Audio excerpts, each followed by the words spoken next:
This short video will walk you through the steps to update to Falcon BMS version 4.37.3 Hotfix 1. Note that you must own and have an official and properly licensed copy of Falcon 4.0 base already installed.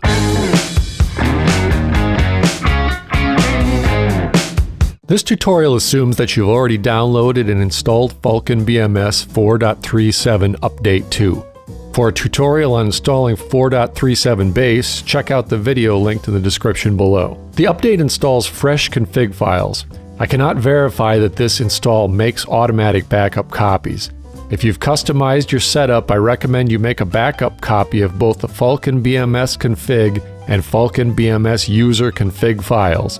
They can be found in your Falcon BMS 4.37 install directory under the user/config directory. Fire up Falcon BMS. On the launcher page, click Update. You may get a notification that a new updater is available. Click OK to run the updater. A command box will appear telling you to be patient as the updater updates. The box will unceremoniously close, and that is your only cue that it's finished.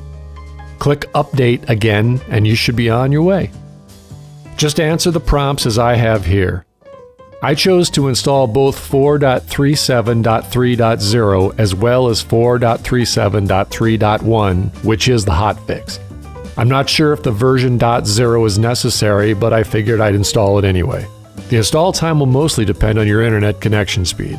To check out what's new in this release, I'll leave a link to the changelog in the description below. When the output log reads complete, go ahead and hit close. Now launch Falcon BMS and note the addition of the MicroProse logo. In the lower right corner, verify you are running 4.37.3 build 1329. Congratulations, you've successfully updated to Falcon BMS 4.37.3 Hotfix 1. If this video was helpful to you, please strike a like and let me know in the comments. Until next time, thanks for watching.